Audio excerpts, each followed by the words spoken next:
සර්ව බලධාරී මෞංකාර විශ්වයේම වහන්සේගේ හස්තය තුල තබා සිටින ඔබ වහන්සේට කතා කරන සෙනගක් අතරට ඔබ එන්න සිටින කිසිදු ಜಾති ආගම් කුල මල ભેද නොතකා මිනිස්යාව සාදපු දෙවියන් වහන්සේම මේ මිනිස්යා ඔබ වහන්සේ වෙතට එන පිණිස අපගේ පියාණන් වහන්සේ කවුද කියලා දන්නේ නැතුව යක්ෂයා රවට්ටගෙන ස්වාමිනී ඔබගේ දරුවන්ව රවට්ටගෙන සිටින මේ රැවටිල්ලේ ඔවුන්ව ගැලවෙන පිණිස ඔබගේම වචනය මේ කඩදාසියක තිබුණට ඒ වචනය ඔබ වහන්සේගේම හදවතේ මාගෙන ලියවිච්ච වචනය අද අප වෙතට එවලා අපට ඒ තුලින් ඔබ කතා කරලා අපේ ජීවිතයේ ලෝකයාගෙන් වෙන් කරලා ඔබගේ සෙනගක් හැටියට ඔබ එනතුරු මේ පොළවේ අපිව තබා තිබෙන ධර්මිෂ්ඨකමේ ජීවනයේ දයාවේ අනුකම්පා සහගත දෙවියන් වහන්සේ මින් අද ඔබ වහන්සේගේම වචනේ කතා කරන්න ශුද්ධාත්මයන් වහන්සේගේ උපකාරය ආත්මයන් වහන්සේගේ මඟ පෙන්වීම ලබා දීම ගැන සුති කරමින් මේ කාලය ඔබ වහන්සේටම පාර කරනවා මේ නැගෙන සියලුම ගෞරවය මහිමය ඔබ වහන්සේට පමණක්ම නිසා යේසුස් ක්‍රිස්තුස් වහන්සේගේම නාමයෙන් ආමේන්. ප්‍රේමණීය මගේ සහෝදර සහෝදරිනි අපි ඔබට දිනපතාම අපි ඔබට මේ වචනය රැගෙන ඒමට වඩා අද ඔබ අන්තර්ජාලය හරහා ඔබ දකිනවා ඔබට දෙවියන් වහන්සේ ගැන බොහෝ දේවල් ඔබට දැන ගැනීමට අවස්ථාවක් ලබා දෙලා තිබෙනවා. ඒ මොකද ඔබගේ අතේ තිබෙන දුරකථනය තුලින් ඔබ මේ වෙනකොටත් මෞංකාර දෙවියන් වහන්සේ ගැන ඔබ දන්න කෙනෙක් වෙන්න ඕන. අනිවාර්යයෙන්ම ඔබ නොදන්නා කෙනෙක් වෙන්න බෑ. ෆෝන් එකක් අතේ තියෙන හැම කෙනෙක්ම මෞංකාර දෙවියන් වහන්සේ ගැන අනිවාර්යයෙන්ම දැනගත්ත කෙනෙක් වෙන්න ඕන. හැබැයි ඔබ මේ මොහොතේ වෙනකොට ඔබගේ පැවතෙන ඔබගේ ආගම ඔබගේ ධර්මය උදෙසා ඔබ ඒක අමතක කරලා පැත්තකට දාලා වෙන්න පුළුවන්. මේකත් තවත් ආගමක් කියලා. අපි ආගමක් නෙවෙයි කියලා ඔබට කිව්වනේ. අපේ තාත්තත් එක්ක අපේ සම්බන්ධතාවය. ඉතින් ඒ නිසා මගේ ප්‍රේමණීය සහෝදර සහෝදරියෝ ඔබගේ මූණ වෙනස්, ඔබගේ කට වෙනස්. ඔබගේ ඇස් දෙක වෙනස්, ඔබගේ කෙස්වල රටාව වෙනස්, ඔබගේ වර්ණය වෙනස්. හැබැයි ඔබගේ ජීවිතේ මගේ ජීවිතේ එක සමාන දෙයක් තිබෙනවා. ඒ තමයි අපගේ අභ්‍යන්තරයේ සාධක දෙවියන් වහන්සේ. ඔබගේ මූණ වෙනස් කියලා ඔබගේ ආමාශය වෙනස්ද? ඔබගේ ඇස් දෙක වෙනස් කියලා ඔබගේ හෘදය වෙනස්ද? ඔබගේ නහය කට මූණ වෙනස් කියලා ඔබගේ පෙනහළු වෙනස්ද? අපගේ ආහාර ජීර්ණ පද්ධතිය, සුසන පද්ධතිය, ශිරා පද්ධතිය, මුත්‍රා පද්ධතිය, බයිස්ත්‍රාවීය පද්ධතිය වෙනස්ද? ශරීරයේ උෂ්ණත්වය මුළු ලෝකෙම මිනිසයන්ගේ වෙනස්ද? නැහැ. 36.1 ගාන හැමෝගෙම. එසේනම් මගේ ප්‍රේමණීය සහෝදර සහෝදරියනි මේ අභ්‍යන්තරයේ සාධක දෙවියන් වහන්සේ කියනවා උන්වහන්සේ මේ එළිය බලන දෙවියන් පිටාතර ඔබගේ මූණේ ලස්සන ඔබගේ ඇහිබබේ රටාව ඔබගේ කොණ්ඩේ රටාව ඔබගේ ඇඳුමේ රටාව මේවා බලන දෙවියන් වහන්සේ නෙමෙයි අපේ දෙවියන් වහන්සේ. උන්වහන්සේ කියනවා මම ඇතුළාන්තරයේ බලන දෙවියන් වහන්සේ. එහෙනම් මේ ඇතුළාන්තරයේ එක සමානව ඔබගේ මගේ සාධක මේ දෙවියන් වහන්සේ හැම රුධිරයක්ම රතු පාට සාධක මේ දෙවියන් වහන්සේ අද ඔබට කතා කරනවා. මේ දෙවියන් වහන්සේට ඕන කරලා තිබෙනවා ඔබ මේ පොළොව තලයේ ඔබ වසංගත වලට ඔබ බියෙන් ඔබ රෝග වලින් ඔබ ප්‍රශ්න වලින් වෙලී සිට කල උන්වහන්සේට ඕන කරලා තිබෙනවා ඒ ලේවලින් ඔබව රැකවරණයේ තුලට ගෙනෙන පිණිස. හැබැයි මේ මොහොතේ වෙනකොට ඔබ ප්‍රශ්න කරදර වලට මැදි වෙලා සුව කරන්න බැරි රෝග වලට කල්පයක් ඔබ මැදි වෙලා සිටිනවද? ඔබ උදෙසා උන්වහන්සේ කස පහර කාලා මනුෂ්‍ය කයගෙන මෙලවට පැමිණිලා උන්වහන්සේගේ පිට තුවාල වෙන්න දීලා උන්වහන්සේ වේදනාවෙන් ඔබව සුව කරන්නේ. එසේනම් මගේ ප්‍රේමණීය සහෝදර සහෝදරියනි අභ්‍යන්තරයක හා සමානව මවපු දෙවියන් වහන්සේ අදත් ඔබට කතා කරනවා. උන්වහන්සේ අපේ ජීවිතේට බොහෝ දේවල් තුළින් උන්වහන්සේ අපිට කතා කරනවා. උන්වහන්සේ නැතුව අපේ මේ ජීවිතේ ඉන්න බැරි තත්වයකට උන්වහන්සේ අපගේ එකම පියාණන් බවට පත් වුණා. අම්මා කෙනෙකුට තාත්තා කෙනෙකුට තමන්ගේ දරුවෝ නැතුව ඉන්න බෑ. වැලේ ගෙඩි වැලට බර නෑ කියනවා. කොච්චර දරුවෝ හිටියත් ඒ අම්මයි තාත්තටයි ඒ දරුවන්ගෙන් බරක් නැහැ. ඒ වගේ මගේ ප්‍රේමණීය සහෝදර සහෝදරනි මේ ලෝකයේ සියලුම දේ යක්ෂයාගේ තිබුණට උන්වහන්සේට ඕන කරලා තිබෙනවා ඔබව උන්වහන්සේ වෙතට යොමු වන පිණිස. හැබැයි ඒ සඳහා ඔබ උන්වහන්සේට කතා කරන්න ඕනේ. ඒ කතා කිරීම සඳහා උන්වහන්සේ ඔබට මේ මොහොතේදී උන්වහන්සේගේ වචනයෙන්ම උන්වහන්සේ මේ ආකාරයෙන් දවසේ කතා කරනවා. නික්මයාම 4 වෙනි පරිච්ඡේදයේ 23 මාගේ සෙනග හා නුඹේ සෙනග අතර වෙනසක් කරන්නේ. මගේ ප්‍රේමණීය සහෝදර සහෝදරිනි මේ සුභාරංචියට අදාළ කරන බයිබල් පද මම ඔබ වෙතට ගෙනෙන්නේ මේ උපත්තියේ සිට මේ ශුද්ධ බයිබලයේ කියන්නේ මේ කොලයක් විතරක් නොවේ මේක දෙවියන් වහන්සේගේ හදවතේ ලියවිච්ච වචනේ ඔබ මා සහ ඉදිරි පරපුර උදෙසා. එතකොට මේකේ එවකට උන්වහන්සේගේ දරුවෝ සහ උන්වහන්සේට අකීකුරු වෙන සෙනගක් අතර සිද්ධ වෙච්ච දේවල් තමයි මේ කොටසේ සඳහන් කරලා තිබෙන්නේ. ඒ නිසා උන්වහන්සේගේ සෙනගක් ඉන්නවා උන්වහන්සේගේ නොවන සෙනගක් සිටිනවා. ඉතින් අපේ දෙවියන් වහන්සේට ඕන වුණා උන්වහන්සේගේම සෙනගක් හැටියට වෙන් කරගෙන මේ පොළවේ අපිව වෙනස් ආකාරයක දරුවන් ඉන්න ගෙනියන්න. වෙනස් කියන්නේ අපිට මේ මොනවාද අමුතු මූණකුයි අමුතු ඇස් දෙකකුයි එහෙම නෙමෙයි. අපගේ ආත්මයේ අපගේ ඇතුළාන්තරයෙන් වෙනස් වෙනකම්. ඒ කියන්නේ අපි උන්වහන්සේගේ සෙනගක් වුණාම ක්‍රියාවෙන් කතාවෙන් නෙවෙයි. මේ ලෝකේ බොහෝ දෙනෙක් කතාවෙන් විතරනේ අනේ මගේ ආදරවත්ටි අනේ මගේ සහෝදරී අනේ මගේ නෝනා අනේ මගේ මහත්තයා කියලා ඇට නැති දිව හතර අතට පෙරලා එහෙම කතා කළාට බැරි වෙලාවක්වත් ගිහින් ඉල්ලන්නක උදව්වක් 10ක් දේවල් කියනවා. එවැනි වංචාකාරයනි කපටි මිනිසුනේ ඒ පිටාස්තර ඒ ඔබගේ වචන වලින් උන්වහන්සේට වැඩක් නැහැ. උන්වහන්සේ බලනවා ඔබව මාව මේ පොළවෙන් අයින් කරගෙන සිටින දෙවියන් වහන්සේ අපගේ ඇතුළාන්තරයෙන් එන සැබෑ තත්ත්වය උන්වහන්සේ බලාගෙන සිටිනවා. උන්වහන්සේ අපිට කියනවා හදවතින්ම ප්‍රේම කරන හදවතින්ම උපකාර කරන අය උන්වහන්සේ සොයමින් ඉන්නවයි කියනවා. ඔබ බලන්න මේ මොහොතේදී ඔබ මේ මොහොතේ දෙවියන් වහන්සේගේ නොවන දරුවෙක් නම් ඔබ දෙවියන් වහන්සේගේ දරුවෙක් නම් ඔබගේ සහෝදරයා සහෝදරියට යම් කිසි උපකාරයක් වුණොත් එහෙම ඒ සහෝදරකම ඒ ප්‍රේමය ඔබගේ ඇතුළාන්තයේ තියනවාද කියලා ඔබ වෙනස් සෙනගක් අතරට උන්වහන්සේ එකතු කරගෙන ඔබගේ වෙනස උන්වහන්සේ සොයමින් පවතිනවා. එසේනම් අපි ලෝකයේ මිනිස්සු වගේ අපි හැසිරෙනවද නැත්නම් අපි දෙවියන් වහන්සේගේ සෙනගක් හැටියට අපි හැසිරෙනවද කියන බව නියම වෙන්නේ අපේ ජීවිතයේ නිසි පරිදි ස්වාමීන් වහන්සේ යේසුස් වහන්සේ වෙත ගත කළොත් විතරයි. ඉතින් ඒ නිසා අද බොහෝ දෙනෙකුගේ වචන විතරයි ක්‍රියාව නැහැ. ඉතින් ඒ නිසා උන්වහන්සේ වෙන් කරගත්තේ ක්‍රියාවෙන් කටයුතු කරන සෙනගක්. ඒ නිසා උන්වහන්සේ කියනවා මම සෙනගක් වෙන් කරගත්තා. හැබැයි වෙන් කරගත්තේ නිකන් කටින් කියන සෙනගක් නෙවෙයි. උන්වහන්සේට ඕනේ ක්‍රියාවෙන්. ඉතින් අද බොහෝ දෙනෙක් ක්‍රියාව නැහැ. ඒ කියන්නේ අද යම්කිසි අවශ්‍යතාවයක් වුණාම ඒ අයට ක්‍රියාව නැහැ. ඒ අයට උපකාරය නැහැ.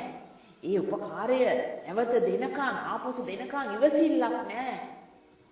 මගේ ප්‍රේමණීය සහෝදර සහෝදරිනි මගේ ජීවිතයේ මම මේක කතා කරන්නේ මගේ දෙවියන් වහන්සේට මහිමේස් වෙන පිණිසයි. මට බොහෝ අවශ්‍යතාවයන් තිබුණා.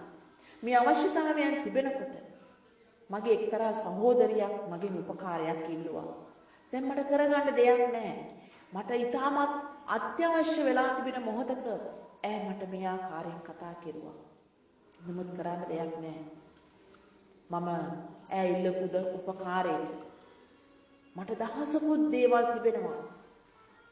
ඒ පුංචි දෙයින් මට විශාල දෙයක් කරගන්න අවශ්‍යතාවය දැන් තිබෙනවා. නමුත් මේ සහෝදරිය උන්නේ හිටි ගමන් අනේ මගේ සහෝදරිය මෙහෙම කියලා එයා යමක් ඉල්ලුවා. නමුත් මට කරගන්න දෙයක් නෑ. මම කිව්වා ස්වාමිනී මගේ සහෝදරිය කියලා මම කතා කරාට මේ මොහොතේ මගේ ක්‍රියාව නැත්තම් මම බොරුකාරයෙක් වෙනවා. ඒ නිසා මගේ දහසකුත් අවශ්‍යතාවයන් සිරවීම තිබුණත් ඒ සහෝදරියගේ උපකාරය කරන්න ස්වාමීන් වහන්සේගේ කරුණාව මට ලැබුණා. හැබැයි උන්වහන්සේ කිව්වා නුඹව වෙනස් සෙනඟක් අතරට මාගේ සෙනඟ අතර එකතු කරගත්ත නිසා මම ලෝකයේ අය වගේ ක්‍රියා කරන්න ගියොත් මම වංචාකාරයෙක් වෙනවා. මම බොරුකාරයෙක් වෙනවා. මගේ මොනතරම් අවශ්‍යතාවයේ තිබුණත් ඇගේ දුකට පිට වෙන්න ස්වාමීන් වහන්සේගේ කරුණාව මට ලැබුණා. අන්න අදටත් මම ඒක නැවත යාගෙන් අහන්න, කියන්න, බලන්න, කතා කරන්න, මතක් කරන්න මම ගියේ නෑ. ඇයි? මම යමක් කරා නම්, මම ඒක ක්‍රියාවෙන් කරා නම්, මම ඒක කරේ ස්වාමීන් වහන්සේටයි. උන්වහන්සේ අපිව වෙනස් සෙනඟක් අතරට උන්වහන්සේ එකතු කරගත්තේ අන්න ඒ නිසායි. ඒ නිසා අපගේ ඇදමින් විතරක් නොවේ. අපගේ උසුදු කළු වේද විතරක් නොවේ. උන්වහන්සේ ඒවා ලෝකයේ දේවල්.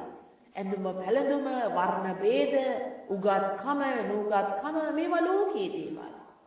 නමුත් දෙවියන් වහන්සේ බලන්නේ ඇතුළාන්තරය. ඇතුළාන්තරය දකින්න දෙවියන් වහන්සේ අද කියනවා උන්වහන්සේට සෙනඟක් උන්වහන්සේ වෙන් කරගත්තා කියලා. හැබැයි මේ වෙන් කරගත්ත සෙනඟ තුල වෙනස තිබෙන්නේ ක්‍රියාවෙන්. ඒ ක්‍රියාවෙන් තමයි ඔබ දෙවියන් වහන්සේගේ දරුවෙක්ද කියලා වෙනස වටහා ගන්න පුළුවන් වෙන්නේ. නැත්තම් අපි අර ලෝකයේ අය විදිහටම හැසිරෙන්න පුළුවන්. ඔබ කිතුණු දරුවෙක් නම් ඔබ ඇසුරු කරන යහළුවාගේ ඔබගේ පවුල තුල වැරදි දෙයක් තිබුණොත් එහෙම නරක දෙයක් තිබුණොත් එහෙම ඔබට කතා කරන්න පුළුවන් වෙන්නේ ඔබේ ජීවිතයේ යේසුස් වහන්සේ විසින් ගෙනෙන ජීවිතයක් වුණොත් විතරයි. නැත්තම් ඔබත් ඒ කුණු ගොඩේම ඔහේ පෙරලි ඉන්නේ. ඒ නිසා ඊපෙරේද මගේ පවුලේ අය සමග කතා කරනකොට ඒගොල්ලෝ කියන්න ගත්තා අල්ලපු ගෙදර කෙනා මේ විදිහටයි. එයා හැසිරෙන්නේ මේ විදිහටයි. එයා කන්නේ මොන්නේ මේ විදිහටයි. අපි ගැන හොයන්නේ නැහැ. අපි කොහොමද කියලා අහන්නේ. මම කිව්වා යාට ඒ මිනිස්සු එහෙම හැසිරෙනකොට ඔයාට තියෙන දේ මේගොල්ලන්ට ගිහිල්ලා දෙන්න. ඔයා දීලා ඔයාව වෙනස් සෙනඟක් අතරට උන්වහන්සේ ඔයාව එකතු කරගත්තා වගේම ඔයා ඒ අය ළඟට යන්න. ගිහින් කියන්නේ සහෝදරි මම ඔයා ළඟට ආවේ මගේ යේසුස් වහන්සේ නිසායි. මගේ යේසුස් වහන්සේ කිව්ව නිසායි. එයා ඔයාට මොන තරම් දේවල් කරත් වර ප්‍රශ්නයක් නැහැ. ඔයා කියන්න ඕනේ. මම ඔයා ළඟට ආවේ. මේ කැම ටික අරන් ආවේ. මේ උපකාරය කරන්න ආවේ. මම යේසුස් වහන්සේ නිසායි. අපි ලෝකීය අය අතරින් වෙනස් සෙනඟක් හැටියට උන්වහන්සේ අපි එකතු කරගත්තේ අපේ වෙනස ලෝකීය අය දකින්න ඕනේ. අපේ වෙනස ලෝකීය අය දැක්කේ නැත්නම් අපි කිතුණු ගණයට අයත් වෙන්නේ නැහැ. ඒ නිසා අපි ලෝකීය අය වගේම හැසිරෙන්න ගියොත් ලෝකීය අය විදිහටම අපි ගනුදෙනු කරන්න ගියොත් ලෝකීය අය විදිහටම කපටිකම් වචන වලින් කතා කරලා මනුෂ්‍යයාගේ සිත ඌමනාව එනකොට අවශ්‍යතාවය එනකොට ඒව මගහැරියොත් කපටිකම් කරන්නනි වංචාකාරයනි පරයල්ල කියලා උන්වහන්සේ ප්‍රකාශ කරනවා. හැබැයි මගේ ප්‍රේමණීය සහෝදර සහෝදරනි ඔබ සැබෑ කිතුණුවෙක් හැටියට ඔබ යේසුස් වහන්සේගේ පක්ෂයට එන්න කැමති නම් ඔබගේ ජීවිතයේ මෙවැනි අලංකාර ක්‍රියාවලින් ඔබගේ ජීවිතය ලස්සන වෙනවා. මම ඉන්න මේ බිල්ඩින් එකේ එතන දැන් මම ඇවිල්ලා සෑහෙන කාලයක් මේ බිල්ඩින් එකේ පල්ලෙහා කිසිම අතුපතු ගැවිලක් කරන්නේ නැහැ. අතුගාන කෙනා ඇවිල්ලා ඇතුලේ බිල්ඩින් එකේ පඩිපෙළ ටික අතුගාලා යනවා මිසක් එළිය මුකුත් කරන්නේ නැහැ. එළියේ ඒ පිටියටම අවුරුදු ගානක් තිස්සේ වල් පැලෑටි. මම ඕක සෑහෙන කල් බලාගෙන හිටියා. බලාගෙන ඉඳලා මගේ එම්ප්ලොයිට මම කිව්වා මේ මම ආපු දා ඉඳලා මේක මෙහෙමමයි. ඇයි මේක සුද්ධ කරලා ලස්සනට හිටවන්නේ නැත්තේ? මිනිස්සයා බොහෝ විට හිතන්නේ Taman ගැන විතරයි.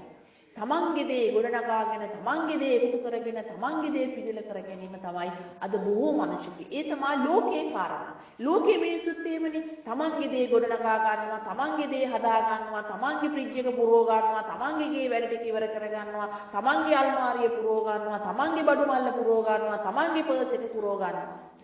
එයා කවදාවත් තවත් ලෝකයේ මිනිස්සු හැටියට තමයි බොහෝ දෙනෙක් ක්‍රියා කරන්නේ. උන්වහන්සේ කියනවා ඔබ වෙනස් සෙනගක් හැටියට මම ඔබ එකතු කරගත්තා. එහෙනම් මට තිබෙනවා එතන මම ගිහිල්ලා ඒ වැල්පැලෑ ටික ගලවලා මම එතන යම් පැලයක් හිටවන්න මට අවසර ලබා ගන්න පුළුවන්ද කියලා මම ඇහුවා. ඇයි මේකේ අයිතිකාරයා ඉන්නවා. මට බලෙන් ගිහිල්ලා ඒක කරන්න බෑ. මගේ දෙවියන් වහන්සේ වෙනස් සෙනගක් හැටියට මාව තෝරගත්තා නම් මම කරන ක්‍රියාව මගේ පිටස්තරේ නෙමෙයි පිටස්තරේ ඔක්කොම සෑම් පවුඩර් ගාගෙන මොනවාද කියන්නේ පර්ෆියුම් නේද ඒවා ගාගෙන නේද ලිප්ස්ටික් ගාගෙන ඔක්කොම එක හා සමාන කොණ්ඩා කළු කරයි කොණ්ඩා සුදු කරයි කොණ්ඩා දුමුරු කරයි කොණ්ඩා නිල් කරයි ඒවා ඔක්කොම පිටස්තරේ මිනිස්සු කරන හැබැයි වෙනස් වෙනකක් ඇටියට අපේ ඇතුළාන්තරයේ වෙනස දකින්නේ අපේ ක්‍රියාවෙන්. ඒ නිසා මගේ ප්‍රේමණීය සහෝදර සහෝදරනි උන්වහන්සේට සෙනගක් හැටියට උන්වහන්සේ එදා ඊශ්‍රායල් දේශයේ සෙනගව පාරාව අතරින් වෙන් කරගෙන තබාගත්තේ ඒ සෙනගගේ පිටාස්තරයේ කිලුටු වහල් භාවයෙන් සිට සෙනග නමුත් ඒගොල්ලන්ගේ ඇතුළාන්තරයේ උන්වහන්සේ දකින්න දෙවියන් වහන්සේ වුණා. ඉතින් ඒ නිසා ඔබත් මේ මොහොතේදී ඔබගේ ඇතුළාන්තරය වෙනස් කරන්න පුළුවන් යේසුස් වහන්සේට ඔබගේ ජීවිතේ බාර දෙනවා නම් උන්වහන්සේ කැමති ඔබගේ ඇතුළාන්තරයෙන් එන්නා වූ ඒ සියලුම ලෝකාකාර දේවල් වෙනස් කරලා ඔබ සැබෑ පිටිනුකු හැටියට ගොඩනැගීමට නම් මෙන්න යේසුස් වහන්සේ ඔබට කතා කරනවා. අපේ ක්‍රියාව අපේ ඇතුළාන්තරයෙන් එන දේ වෙනස් වෙන්න ඕනේ. හැබැයි ඒක දවස්පතා අපේ ජීවිතේ කොයි මොහොතේ එනවද කියලා අපි දන්නේ නැහැ. ඒන මොහොතේදී අපි ලෝකයාට වඩා වෙනස් ආකාරයකට ක්‍රියා කරන සෙනගක් හැටියට වීමෙන් අපි කිතුණු දරුවන් හැටියට අපේ ලක්ෂණය ගොඩනැගෙනවා. ඉතින් ඒක නිසා උන්වහන්සේ මෙතන ඒ නික්මයාම 9 වෙනි පරිච්ඡේදයේ සමාවෙන්න ඉස්සෙල්ලා මම ඔබට සඳහන් කළේ නික්මයාම 8 වෙනි පරිච්ඡේදයේ 23 වෙනි පදය 8 වෙනි පරිච්ඡේදයේ නික්මයාම 23 ඉස්සෙල්ලා මම සඳහන් කළේ. දැන් එම පරිච්ඡේදයේ 9 වෙනි පදයේ 14 මෙහෙම කියනවා මක්නිසාද මුළු පොළොවේහි මා සමාන කෙනෙක් නැති බව දැනගන්නා පිණිස මේ වතාවේ නුඹේ සිතටත් නුඹේ සේවකයන් පිටටත් නුඹේ සෙනග පිටටත් මාගේ සියලු පීඩාවන් පමුණුවන්නේ. මේ බලන්න මගේ ප්‍රේමණීය සහෝදර සහෝදරනි අපි දෙවියන් වහන්සේගේ නොවන සෙනගකට මේ ලෝකයේ පීඩා ආපුවාම ඒගොල්ලන්ට කර කියා ගන්න ගස් ගල් වලට වැදමින් කිසිදු පණක් නැති කිසිදු ක්‍රියාවක් නැති ඔහේ තිබෙන දේවල් වලට ගිහිල්ලා ඒගොල්ලෝ කෑ මොර ගහනවා. ඒවට වැඩක් වෙන්නේ නැහැ. වැඩක් වෙන්නේ නැහැ. මොකද මේ පොළවේ පීඩාවල් එනකොට ඔබ දෙවියන් වහන්සේට කතා කරන දරුවෙක් වෙනවා. ඔබ උන්වහන්සේට කියනවා නම් අනේ යේසුනි මල් ළඟට එන්න කියලා. උන්වහන්සේ කියනවා මම හැර වෙන කෙනෙක් නැහැ කියලා. එතකොට එසේනම් උන්වහන්සේ හැර වෙන කෙනෙක් නැහැ කියනකොට ඔබ ඇයි තාමත් රැවටිලා ගස්ගල් වලට වැද අතින් හදපු රූප වලට වැද මැටි රූප වලට වැද ඔබ ඉන්නේ කේ තේරුම මොකද? ඔබ හිතන්නකො චුට්ටක්.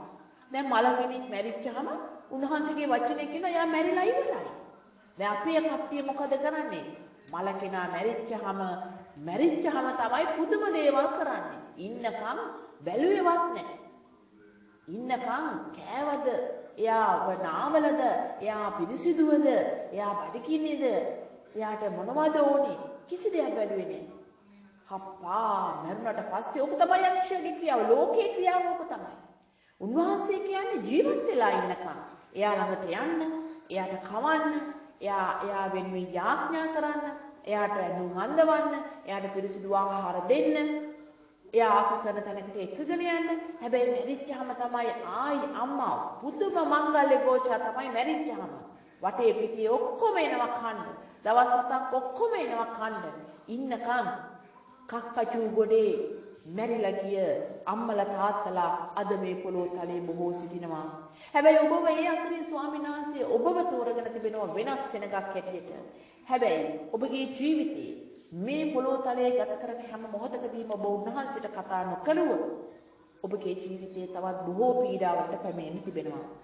ඒ නිසා මගේ ප්‍රේමණීය සහෝදර සහෝදරනි මේ මොහොත වෙනකොට නික්මයාම පොතේ මොකද මම මේ දවස්වල කියවන්නේ කොටස නිසා උන්වහන්සේ 12 වෙනි පරිච්ඡේදයේ 13 කියනවා ඒලේ නුඹලා සිටින ගෙවල් වල නුඹලා උදෙසා ලකුණක් පිණිස වන්නේය මම ඒ ලේ දැක නුඹලා පසු කර යන්නෙමි මා විසින් මිසර දේශයෙන් පහර දෙන කල නුඹලා විනාශ කිරීමට පීඩාවක් නුඹලා පිට නොවන්නේය. මගේ ප්‍රේමණීය සහෝදර සහෝදරිනි, උන්වහන්සේ වෙනස් සෙනගක් හැටියට එකතු කරගන්න ඔබම කැමතියි.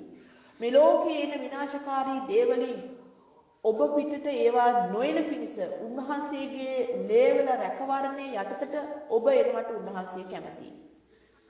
ඒ ලේවලින් ඔබගේ නිවස, ඔබගේ නිවසේ ඉන්න අය, ඔබ යන්නේ ස්ථාන, ඔබගේ ව්‍යාපාර ඒ ලේවලින් වසා තිබුණේ නැත්නම් මේ ලෝකයේ විනාශකාරී දේවලින් ඔබ සතු සියල්ල විනාශ වෙන්න යනවා. බලන්න උන්වහන්සේ කොච්චර ආශිර්වාද දීලා තිබෙන ඔබ මේ ආරක්ෂාව සපය ගන්න ඉන්ෂුරන්ස් දාගනි, නූල් දාගනි, මොනවාද බොරලික්කන් දාගනි, කොන්තේ ඇට ඉවර වෙනකන් කියවයි. මේවා කිසිම ආරක්ෂාවක් නැහැ. ඒව තමයි මේ පිරිසිදු සෙනගක් අතරට වෙන් කරගන්න ඔබට කතා කරන දෙවියන් වහන්සේගෙන් ඔබව ඈත් කරන යක්ෂයාගේ රැවටිල්ලයි. මොකද ඌ බලනවා ඔබව මේ පොළවේ පුදුම විදිහට ඔබ කරන ක්‍රියාවල් වලට මම මොනතරම් දේවල් කළත් මට තාම මොකුත් උනේ නෑනේ කියන හැඟීම ඔබ අතරට ගෙනල්ලා ඌගේ ඒ ගිනි විල නැමැති ස්ථානයට ඔබව අරගෙන යනකම් කපටියා ඔබගේ ජීවිතයේ ඒ කපටිකමේ ගුලට ඔබව අසු කරගෙන තිබෙනවා. හැබැයි මේ මොහොත වෙනකොට ඔබගේ අතේ තිබෙන මේ දුරකථනයෙන් උන්වහන්සේගේ දේව රාජ්‍යයේ සුභාරංචිය ඔබ වෙතට එන්න සලස්වලා උන්වහන්සේ කතා කරනවා.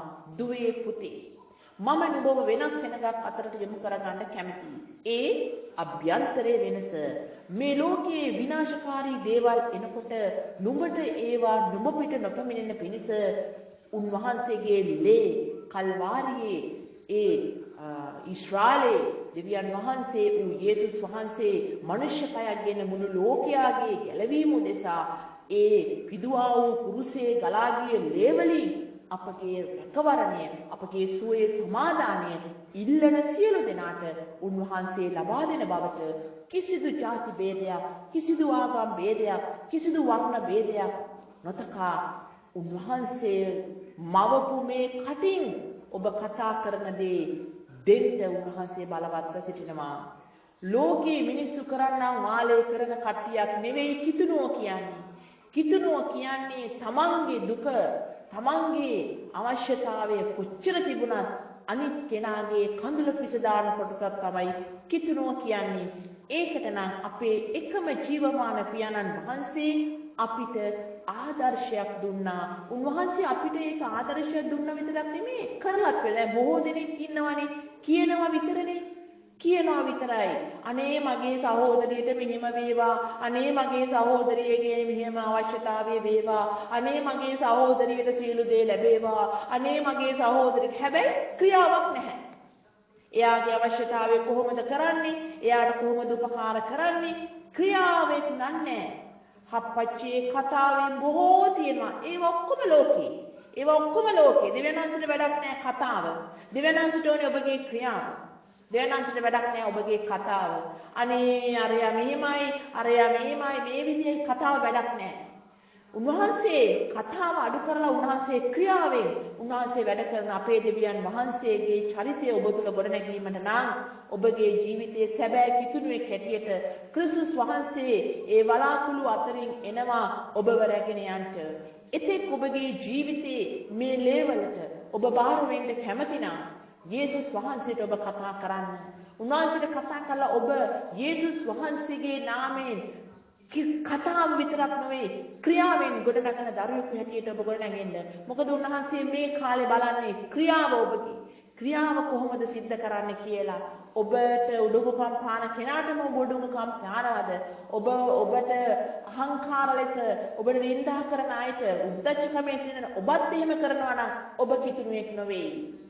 ඔබ යන්න ඕනේ යා ළඟට. ඔබ යන්න මම ආවේ යේසුස් වහන්සේ නිසායි. මම ඔයාලකට ආවේ යේසුස් වහන්සේ නිසායි කියලා කියන්ට ඔබ වෙනස් සෙනගක් අතර ඉඳලා ලෝකේ විනාශ වෙලා යන සෙනගකට ඔබ මෙසේ කියන්ට ඔබයි මමයි සූදානම් නම් උන්වහන්සේ මෙන්න අද දවසෙත් කියනවා මම නුඹ සමග ලෝකයේ අන්තිම දක්වා සිටිනවා. මාගේ ජීවිතයේ ක්‍රියාව තුළින් ප්‍රකාශ වන දරුවෙකු හැටියට ගොඩනැගීමට උන්වහන්සේ මෙන්න අදත් ඔබට කතා කරනවා. ඔබ උන්වහන්සේට කතා කරන්නේ මම උන්වහන්සේට කතා කරනවා. ඔබට මේ වචනේ මම කතා කරුවත් මගේ ජීවිතය තුල තාමත් දෙවියන් යේසුස් වහන්සේගේ ඒ පැමිණීමට සුදුසු කාරණාවල් ගොඩනැගෙමින් ටිකින් ටික අර පුංචි කාලේ දරුවෙක් නැගිටින්න කොච්චර වෙහෙස වෙනවද? එයා ගොඩක් අමාරුවෙන් තමයි නැගිටින්නේ. ඒ වගේ මමත් මේ කිතුණු ගමන මේ දිවීම දිවල අවසන් කරන්න මමත් ක්‍රියාවෙන් බොහෝසේ ගොඩනැගීමට වීරිය දරනවා. මොකද අපි කතා කරන වචනවල අපිට ක්‍රියාවෙන් කරන්න ගොඩක් අමාරු වෙන අවස්ථා තිබෙනවා. මොකද ගොඩාක් අයගේ තණ්හාව තිබෙනවා. ගොඩාක් අයගේ පෙරේතකම තිබෙනවා. ගොඩාක් අයගේ මොනවාද? එයි මම එහෙම කරන්නේ. එයි මම එහෙම කරන්නේ කියන හැඟීම තියෙනවා. ඒ වගේම තුවාලේ තියෙන කෙනා තමයි ඒකේ වේදනාව දන්නේ. එතකොට අනිත් කෙනා අනේ ඔයා කොහොමද කියලා අහලා යනවා මිසක් ඒකට බේත් කරන්න, ඒකට සාත්තු කරන්න නොදන්නා සෙනගක් මේ පොළවේ සිටිනවද? එසේනම් එසේ වීමට හේතුව ඔබ යේසුස් වහන්සේ ගැන නොදන්නාකමයි. ඔය බොරුවට නිකන් ඔය දිවතිය තියෙන පළියට එහෙම කතා කරලා ඇති පළක් නැහැ. ඔබගේ ක්‍රියාව උන්වහන්සේ සොයනවා. ඔබගේ ක්‍රියාව නැත්තම් ඔබ නිකන් මැරිච්ච ගහක් විතරයි. ඒක වැඩක් නෑ. උන්වහන්සේ කියන ඒවා කපලා අයින් කරනවා කියනවා. මම බයෙන් තැතිගැන්මේ මම දවස් පතා බලන්නේ මගේ ක්‍රියාව ස්වාමින් වහන්සේට ගොඩනැගෙන්නේ කොහොමද කියලා. හැබැයි එසේ කරන්න නම් ඔබත් මමත් යේසුස් වහන්සේට තවත් ලං වෙන්න කියමු. යේසුස් වහන්සේට අපි කතා කරමු. දේව රාජ්‍යයේ පණිවිඩය නම් යේසුස් වහන්සේ නැවත එනවා. උන්වහන්සේමට ප්‍රථම ඔබත් මේ වෙන් කරගත්ත සෙනගක් අතරට එීමට කැමති නම් ඒ ලේවලින් ඔබගේ නිවස ඔබ සතු සියල්ල ඔබගේ ජීවිතයේ වසා ගන්නට ඔබ කැමති නම් ඔබගේ අභ්‍යන්තරයේ හදපු දෙවියන් වහන්සේ ඒ අභ්‍යන්තරේ වෙනස් කරලා ඔබගේ ජීවිතයේ නව මාවතකට යොමු කිරීමට ඔබත් කැමති නම් මෙන්න ඒ ක්‍රියාව වෙනස් කරන දෙවියන් වහන්සේ පරණ දේ පහ කරලා අලුත් කරන්න පුළුවන් දෙවියන් වහන්සේට වංචාකාර මුඛය, බොරු මුඛය, කපටි මුඛය අයින් කරලා සැබෑව කතා කරන වචනය වගේම සැබෑව ක්‍රියාවට නංවන සෙනඟක් සොයමින් යන මේ යුගයේදී ඔබ ඒ ස්ථානෙට එන්න කැමති නම් ඔබ හිතනවා ඇති මේ පොළවේ කිසි කෙනෙක් නැහැ. මේ පොළවේ කිසිම කෙනෙක් නැහැ විශ්වාසවන්ත කරන්න. මේ පොළවේ මිනිස්සු ගැන හරියට කලකිරෙනවා කියලා ඔබ මේ මොහොතේ කියන්නේ නැහැ. ඔබට එක්කෙනෙක් ඉන්නවා. ඔබට මට කවුරුත් නැති වෙන්න පුළුවන්. හරිද? ඔබ මේ මොහොතේ රටවල් වල අනේ මගේ අරයා උදෙසා, මගේ අම්මා උදෙසා, මගේ දරුවා උදෙසා, මගේ අසල්වැසි උදෙසා, මගේ අක්කා උදෙසා ඔබ මේ මොහොතේ ඕන තරම් හම්බ කරනවා ඇති. හිතන ඇති අයියෝ ඒගොල්ලන් දිලා වැඩක් නැහැ. ඒගොල්ලන්ට කරනකම් විතරයි. කිසිම විශ්වාසකමක් නැහැ. විශ්වාසයේ කඩ කෙරුවක් කිසිම හොඳක් නැහැ. කොච්චර හොඳ කළත් කරන්නේම අනිත් පැත්තට පොඩ්ඩ එහා මෙහා වෙනකොට වැරදි හොයන්නේ කියනවා ඇති. නෑ. හැබැයි එක්කෙනෙක් ඉන්නවා. කවදාවත් කියපු වචනේ වෙනස් නොකර ඒක ක්‍රියාවෙන් පෙන්නලා කවදාවත් අපිව තනි නොකරන කවදාවත් උන්වහන්සේ කියපු වචනේ පොරොන්දුව කඩ නොකර ඒ ආකාරයටම ඉෂ්ට කරන එකම එක්කෙනෙක් ඉන්නවා අපගේ සියලුම දෙනාගේ ජීවිතේට. ඒ යේසුස් ක්‍රිස්තුස් වහන්සේ විතරයි. උන්වහන්සේ වෙනුවෙන් ජීවත් වෙන්න. උන්වහන්සේ උදෙසා ක්‍රියාවට යමක් ගොඩනගන්න. උන්වහන්සේ උදෙසා යමක් කරන්න. මිනිස්සු උදෙසා කරන්න එපා.